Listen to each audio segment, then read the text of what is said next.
वित्त और अर्थव्यवस्था के क्षेत्र में, कानून के क्षेत्र में दुनिया की सर्वश्रेष्ठ डिग्री अर्जित की और फिर उसके माध्यम से उन्होंने भारत को अपने उस ज्ञान से आलोकित करने में अपनी पूरी ताकत लगाई। भारत के संविधान के शिल्पी के रूप में हर भारतवासी बाबा साहब डॉक्टर भीमराव अंबेडकर के प्रति श्रद्धा और सम्मान का भाव रखता है। एक और भारतवासी के मन में बाबा साहब भीमराव अंबेडकर के प्रति श्रद्धा और सम्मान का भाव, बाबा साहब भीमराव अंबेडकर के सपने का भारत बनाने के लिए भारतीय जनता पार्टी सदैव पूरी ईमानदारी और प्रतिबद्धता के साथ कार्य की है।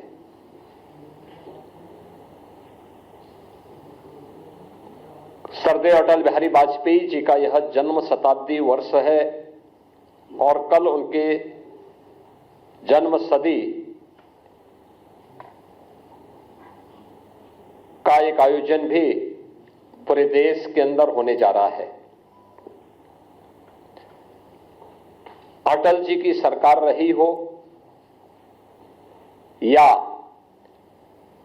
आदरणीय प्रधानमंत्री नरेंद्र मोदी जी के नेतृत्व में चलने वाली भारतीय जनता पार्टी की सरकार, सदैव बाबा साहब भीमराव अंबेडकर की भावनाओं के अनुरूप भारतीय जनता पार्टी ने बाबा साहब भीमराव अंबेडकर को सम्मान दिया, उन भावनाओं को प्रतिनिधित्व दिया और हर स्तर पर उनके प्रति श्रद्धा और सम्मान का भाव रखा। चाहे वे पंचतीर्थ याद करें, बाबा साहब भीमराव अंबेडकर का जन्म मऊ मध्य प्रदेश के जिस क्षेत्र में हुआ था, वहां पर भारतीय जनता पार्टी के तत्कालीन मुख्यमंत्री श्री सुंदरलाल पटवा जी ने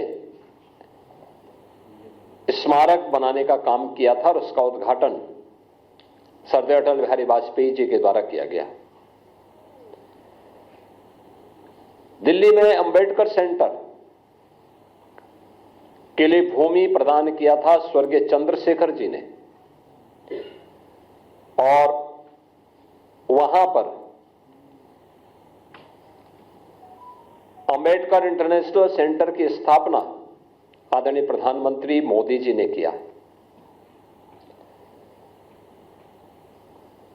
दीक्षा भूमि नागपुर में भव्य स्मारक बनाने का कार्य हो या फिर इंग्लैंड में जहां पर बाबा साहब भीमराव अंबेडकर ने उच्च शिक्षा अर्जित की थी, वहां पर बाबा साहब भीमराव अंबेडकर का भव्य स्मारक बनाने का कार्य हो या फिर मुंबई के चैत्य भूमि, ये पंचतीर्थ जो बाबा साहब भीमराव अंबेडकर से जुड़े हुए हैं, ये भारतीय जनता पार्टी ने बनाए हैं और बाबा साहब की स्मृति को जीवंत बनाए रख करके सदैव सदैव के लिए भारत के अंदर वंचितों और दलितों के लिए एक आशा की किरण के रूप में बाबा साहब भीमराव अंबेडकर को सम्मान दिया। आज जो कुछ भी कार्य मोदी जी के नेतृत्व में चलने वाली एनडीए की सरकार के द्वारा किए जा रहे हैं, जिनमें पहली बार दलित और वंचित शासन की योजना का हिस्सा ईमानदारी के साथ बन रहा है, चाहे वह हर घर में शौचालय बनाने का कार्य हो, हर एक परिवार को, वंचित और दलित परिवार को आवास की सुविधा, सिर ढकने के लिए आवास की सुविधा हो, स्वास्थ्य बीमा का कवर देने का कार्य हो, चाहे वह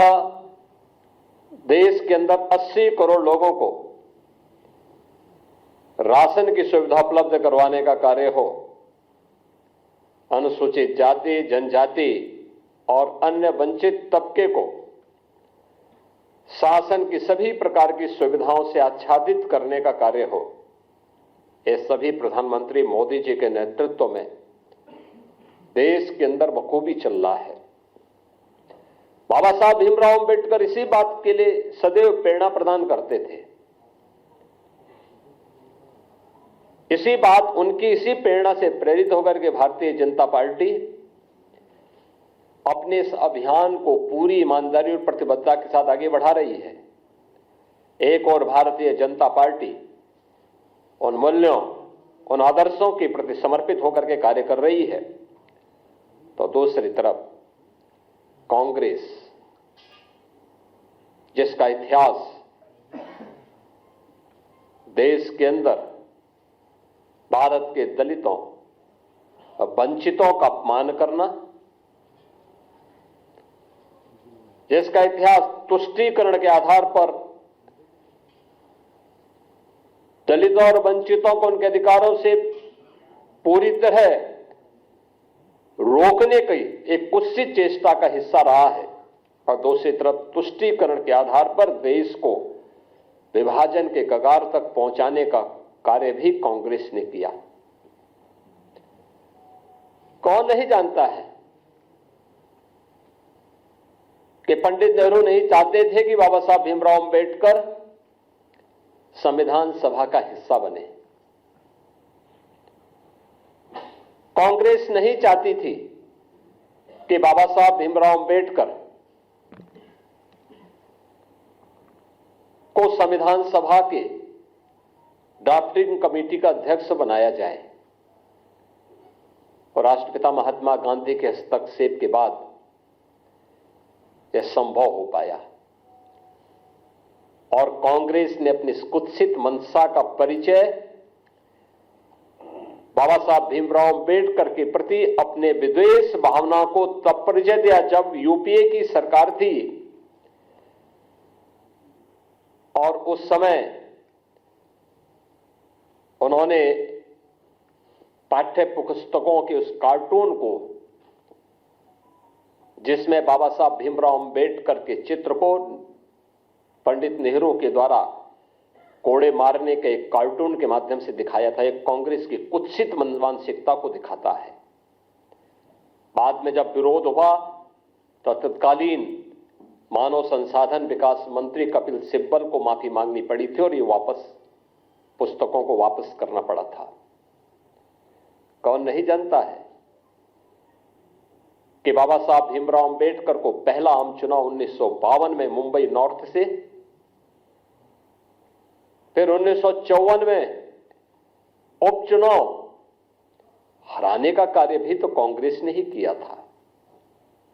यहां तक कि पंडित नेहरू बाबा साहब भीमराव अंबेडकर के विरोध में प्रचार करने के लिए गए। जब वे बाबा साहब भीमराव अंबेडकर भंडारा से चुनाव लड़ने के लिए गए महाराष्ट्र में, वहां पर भी उन्हें पराजित करवाया कांग्रेस ने। कांग्रेस कभी नहीं चाहती थी कि बाबा साहब भीमराव अंबेडकर संसद में जाएं, दलितों की आवाज बने, वंचितों की आवाज बने, और सदैव उन्हें अपमानित करने का काम करती थी।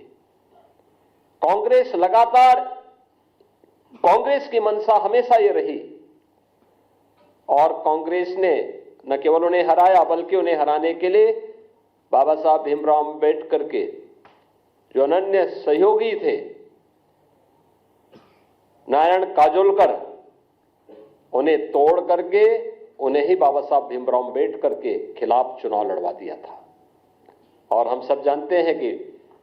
उन्हें चुनाव लड़ाने के परिणति क्या थी, बाबा साहब चुनाव हारे, और उन्हीं काजोलकर को कांग्रेस ने 1970 में पद्म पुरस्कार से भी सम्मानित किया। कांग्रेस ने बाबा साहब भीमराव अंबेडकर के महापरिनिर्वाण के बाद कहीं भी उनकी स्मारक नहीं बनने दिया। जो भारतीय जनता पार्टी ने सरदार अटल बिहारी वाजपेयी जी के समय और आज आदरणीय प्रधानमंत्री नरेंद्र मोदी जी के समय जो पंचतीर्थ बने हैं, ये भारतीय जनता पार्टी ने बनाए हैं, कांग्रेस ने नहीं। कांग्रेस ने कभी नहीं बनने दिया। बाबा साहब भीमराव अंबेडकर को कभी पद्म पुरस्कार तक नहीं दिल्ली ने दिया। भारत रत्न भी बाबा साहब भीमराव अंबेडकर को तब मिला जिस सरकार में भारतीय जनता पार्टी सपोर्ट कर रही थी। कांग्रेस का इतिहास इसी से आप समझ सकते हैं। जो बाबा साहब भीमराव अंबेडकर ने अपने इस्तीफे के दौर के बाद कही थी, जब उन्हें अपने पद को छोड़ने के लिए मजबूर होना पड़ा था तो उन्होंने उस समय नेहरू सरकार पर आरोप लगाए थे। और यह परंपरा है कि कोई मंत्री अपने पद से इस्तीफा सदन के रहते हुए दे रहा है तो उसे सदन में बोलने का अवसर दिया जाता है। बाबा साहब भीमराव अंबेडकर को नहीं बोलने दिया सदन में, अपमान यहां पे भी किया गया।